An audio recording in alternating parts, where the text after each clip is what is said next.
샬롬! 복되고 좋은 날이 밝았습니다. 오늘은 5월 8일 어버이날입니다. 그런데 제가 살고 있는 이곳 말레이시아에서는 내일이 바로 마더스데이입니다. 그래서 오늘 묵상은 신앙송과 함께 부르기만 해도 가슴 뭉클한 이름, 엄마라는 제목으로 묵상을 나누도록 하겠습니다. 먼저 시 한 편 듣고 이어갈까요? 엄마라는 제목의 시입니다. 강혜진. 엄마는 바위 같은 줄만 알았다. 아파도 안 아픈 척, 다쳐도 안 다친 척, 칼바람에 속이 다 깎여도 아무렇지 않은 척. 엄마는 나무 같은 줄만 알았다. 강인하게 모진 비바람 견뎌낸 세월, 자식을 위해서라면 꽃도 주고 열매도 주고 제사를 베어서라도 가지도 주고 밑둥까지 다 베어줄 기세. 하지만 엄마는 한 송이 여린 꽃이었다.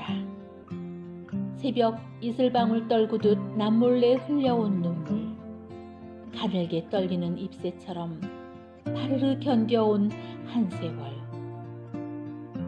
그렇게 살아온 흔적 온 몸에 배어 너풀너풀 시든 꽃 같은 어머니. 행여 꽃잎 질세라 여리기만 한 어머니. 이제는 마디마디 만지시는 주님 손길로 힘을 얻어 은빛 반짝이는 행복의 꽃으로, 금빛 아름다운 웃음의 꽃으로 곱게 피우게 하옵소서. 저희 친정 엄마를 생각하면서 쓴 시입니다. 정말 저희 어머니가 이러셨습니다. 이 시의 내용처럼 아낌없이 주는 나무처럼 자식을 위해서라면은 꽃도 주고 열매도 주고, 그런데 꽃이 떨어지고 열매가 떨어지면 정말 본인의 몸을 깎아서라도 밑둥까지도 다 베어서라도 자식들에게 주고자 하시는 그런 어머니셨습니다.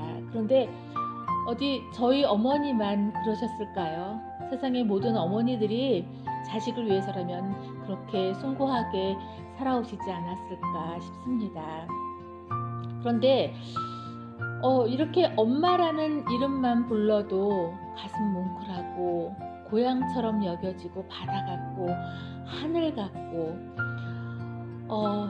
가슴이 이렇게 평안해지는 그런 느낌을 갖게 되는데요. 그런데 이런 어머니에게 우리는 과연 살면서 어떻게 하며 살아왔을까? 산다는 이유로, 바쁘다는 이유로 오히려 그 은혜에 보답하며 살아가기보다는 때로는 부모의 가슴에 멍들게 하며 살지는 않았는지, 또 정말 산다는 이유로 때로는 우리가 살면서 겪는 시련 때문에, 또 겪어야 되는 어떤 일들 때문에 오히려 부모의 가슴에 피멍들게 하면서 살지는 않았었는지 생각해 보아야 할 것 같습니다. 어떤 사람은 그러더라고요. 엄마는 공기 같아서 없으면 안 되는 존재인데, 엄마는 공기 같아서 그냥 가만히만 있어야 되는 존재라고. 엄마가 말만 해도 짜증이 난다고. 잘하면 내 탓이고 안 되면 엄마 탓이고, 엄마는 그저 짜증의 대상이고 화풀이의 대상으로, 또 엄마는 조달청으로 이렇게만 여기는 자녀들도 있는 것 같아요. 저러는 그런 말들도 듣게 되는 것 같습니다. 그래서 시 한 편 더 듣고 가면 좋겠습니다. 이런 시가 있네요. 엄마는 그래도 되는 줄 알았습니다. 심순덕님의 시인데요. 한번 같이 또 들어보실게요. 엄마는 그래도 되는 줄 알았습니다. 하루 종일 밭에서 죽어라 힘들게 일해도. 엄마는 그래도 되는 줄 알았습니다. 찬밥 한 덩이로 대충 부뚜막에 앉아 점심을 때워도. 엄마는 그래도 되는 줄 알았습니다. 한겨울 냇물에 맨손으로 빨래를 방망이질 해도. 엄마는 그래도 되는 줄 알았습니다. 배부르다 생각 없다 식구들 다 먹이고 굶어도 엄마는 그래도 되는 줄 알았습니다. 발뒤꿈치 다 해져 이불이 소리를 내도 엄마는 그래도 되는 줄 알았습니다.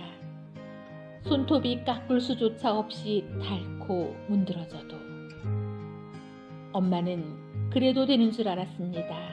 아버지가 화내고 자식들이 속썩여도 전혀 끄떡없는 엄마는 그래도 되는 줄 알았습니다. 외할머니 보고 싶다. 외할머니 보고 싶다. 그것이 그냥 넋두리인 줄만. 한밤중 자다 깨어 방구석에서 한없이 소리 죽여 울던 엄마를 본 후로 엄마는 그러면 안 되는 것이었습니다. 네, 맞습니다. 엄마는 그러면 안 되는 것입니다. 내 부모를 공경하라. 그리하면 내 하나님 여호와가 내게 준 땅에서 내 생명이 길리라. 출애굽기 20장 12절 말씀입니다. 내 부모를 공경하라 하셨습니다. 엄마는 그러면 안 되는 것입니다. 그렇다면 구체적으로 부모를 어떻게 공경을 해야 할까? 실천에 옮겨야 될 것 같습니다. 어떻게 부모를 공경해야 하는지. 하나님이 내 부모를 공경하라 하셨으니까요. 제가 생각할 때 부모를 공경하는 방법, 당연히 첫 번째로는 부모를 위해서 기도하는 것이겠죠. 그런데 두 번째로는 제가 부모를 공경하는 방법, 실천해야 할 일은 부모님을 자주 찾아뵈야 할 것 같아요. 하지만 저처럼 이렇게 부모님이 멀리 있으니까 찾아뵐 수는 없지만 그래도 전화라도 자주 드려서 목소리라도 들려드려야 할 것 같고요. 또 어떤 중대한 일이 있을 때 그냥 물론 우리가 다 성인이니까 알아서 해결할 수 있는 일들이겠지만 그래도 먼저 부모님과 상의를 하고 의논을 하고 말씀을 드리고 그리고 결정을 해야 할 것 같습니다. 그렇게 할 때에 부모님은 본인의 자신의 존재의 그 의의를 또 한번 생각해 보면서 자녀들을 향한 그 마음이 뿌듯하고 또 기쁘지 않을까 하는 생각이 듭니다. 또한 부모님의 실제적인 그 문제를 우리가 해결해 드려야 되지 않을까. 그거는 각 가정마다 다 다를 것 같아요. 너무 연로하셔서 장을 못 보실 경우에 장을 봐드리든지 경제적인 도움이라든지 이제 연로하셔서 스스로 하실 수 없으시는 상태가 되니까 우리 자녀들이 그러한 실제적인 도움을 드려야 될 것 같은데 저 같은 경우에는 즐거우시라고 택배를 통해서 이곳에서 또 인터넷으로 다 구매가 되니까 택배를 통해서 무거운 거 들기 어려운 거 주방 세제라든지 빨래 세제라든지 아니면 맛있는 간식거리라든지 반찬거리라든지 인터넷을 뒤져보면 다 있더라고요. 그렇게 해서 장을 봐드리는데 갈 수는 없지만 배달로 받는 즐거움 느끼시라고 보내드리는데 돌아오는 건 항상 걱정만 오는 것 같아요. 너희들 먹고 살지 돈이 어디 있다고. 하지만 그렇게 말씀은 하시지만 그래도 마음으로는 기쁘시지 않을까 그런 생각을 하게 됩니다. 이렇게 더 많은 방법이 있겠지만 이렇게 몇 가지를 생각해 보는데 이것이 자녀된 도리로서 부모에게 할 수 있는 마땅한 바가 아닐까 싶습니다.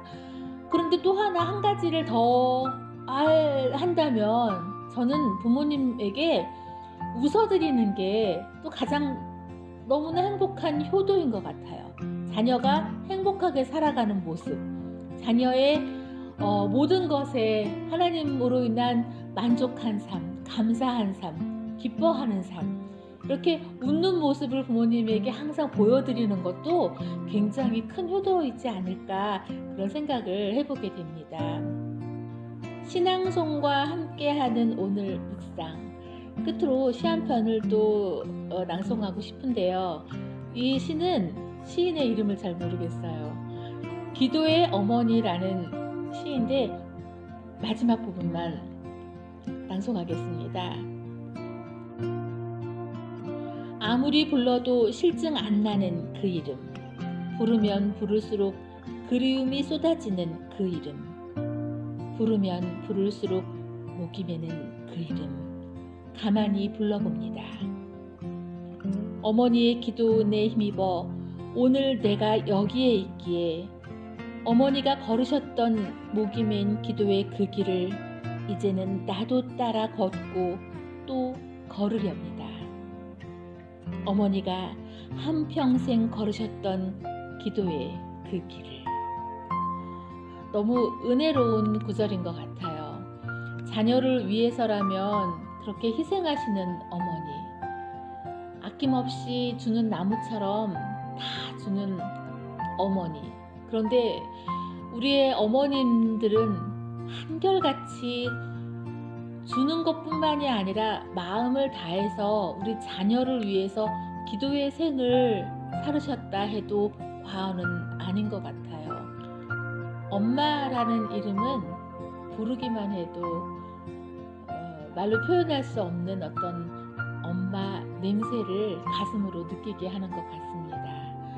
또 엄마 토닥토닥 등을 쓰다듬어 주시는 그 엄마 사랑, 엄마 손길로 또 우리가 힘들어도 다시 힘을 얻고 살아가지 않나 하는 생각이 또 들기도 합니다. 하나님은 하나님 자신과 우리의 관계를 육신의 부모와 자녀 간의 관계를 통해서 나타내시고 또 연습하게 하셨다고 합니다. 따라서 하나님 입장에서는 우리가 부모를 공경하고 사랑하는 그것이 바로 하나님을 사랑하고 경외하는 것으로 간주하신다고 하네요. 부모를 공경하고 사랑함에 우리가 함께 실천합시다. 오늘 어버이날 세상 모든 어머님들께 감사를 드립니다. 사랑합니다. 자녀들아, 주 안에서 너희 부모에게 순종하라. 이것이 옳으니라. 에베소서 6장 1절 말씀. 아멘.